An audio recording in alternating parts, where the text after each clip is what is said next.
All right, give me your attention, please, up on the screen. So again, just going to kind of explain what we're after here. So the final project is going to look something like this. Obviously, yours won't look like mine, hopefully. That would be weird if it did. So we're going to take two photos, right? Here are my two photos. Oh, that's not it. Here are my two photos that I took up on the screen. If you were here yesterday, I took your two pictures. Earlier today, I edited them so they are black and white and higher contrast. I'll give those to you in just a few moments so you can get to work. And what we're going to do is we need to think about the list that we made and the colors that we chose. And you're going to add your colors and your designs to those pictures. Okay? So I chose warm colors and cool colors because they stand out really well against each other.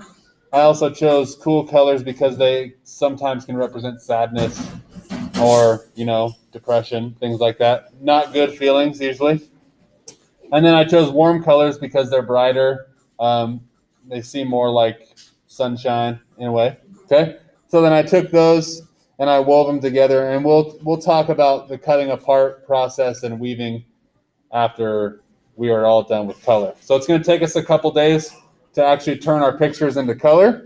So really quick, I'm going to show you how I went about doing that. Okay, so here's another printout of my picture.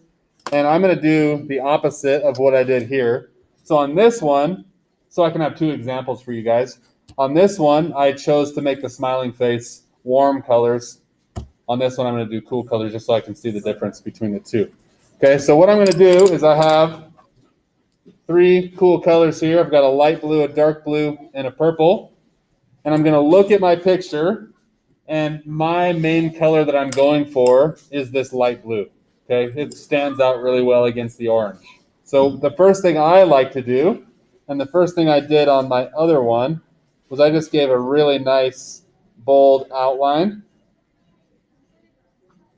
to my whole picture. And I'm not going to do the whole thing for you right now, save us a little time, but just I'm going to do the head.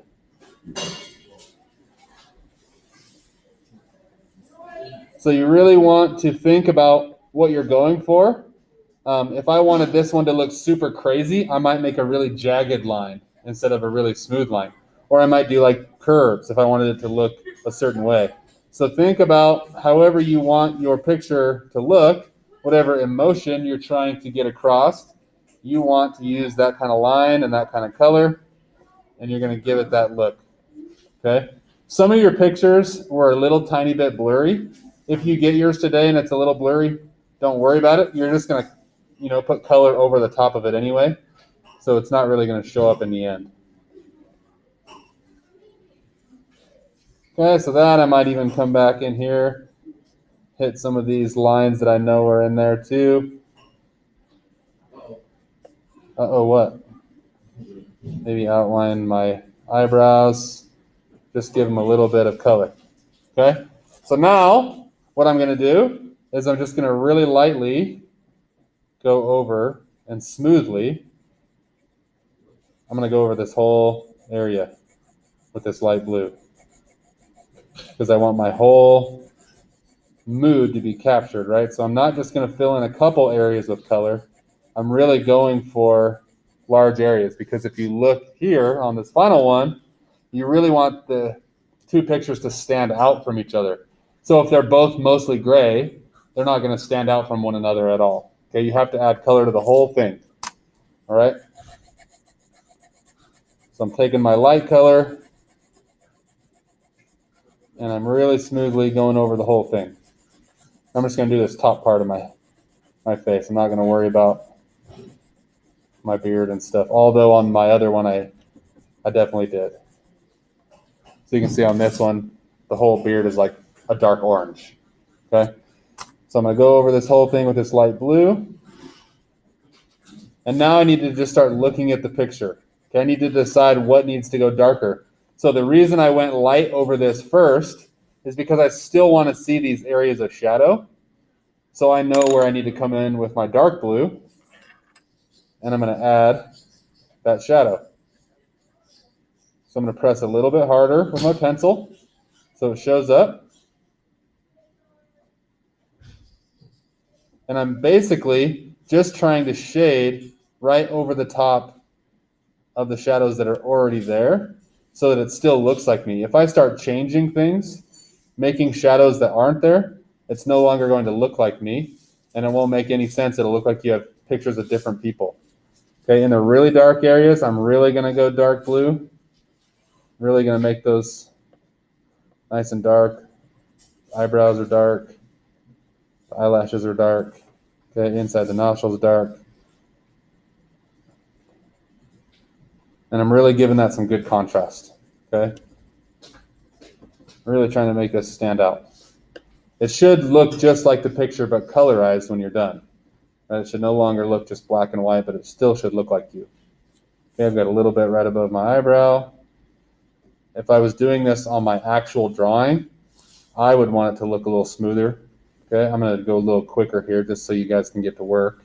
But I would take a little more time to smooth out those edges, make them look really nice. And at the end, what I did with my purple, because this purple's very different from the blue, I kind of just went and added some accents of purple on mine. I did most of the purple on my other one showed up in the background, not so much on the face at all.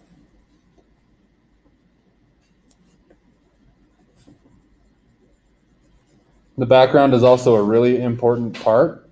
Okay, if you look back to, where'd it go?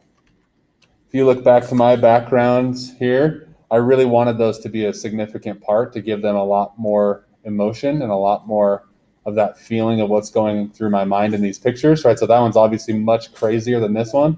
So this one is sort of representing a calmness, right? So I'm just really trying to make sure it still looks like me, but adding that color to it. Okay. So in just a minute, I'm going to hand you back. Well, I'm going to hand you the pictures that we took yesterday. You need to look back at your list that you made, and you're going to figure out what colors you want to use. You're going to start with your lighter color. If you're mixing color, you're going to start with your lighter color, and you're going to go over all your highlighted areas, over the whole thing, really. And then you're going to choose the next color and go to the darker areas. If you only want to use blue, like if I just wanted this whole thing to be blue, all I would do on the dark areas is I would take this blue and I would just press harder, right? So if I press harder, it looks darker. So you can use one color if you want to. You just have to pay attention to how hard you're pressing on those certain areas. Okay? Does anybody have questions about what they just saw?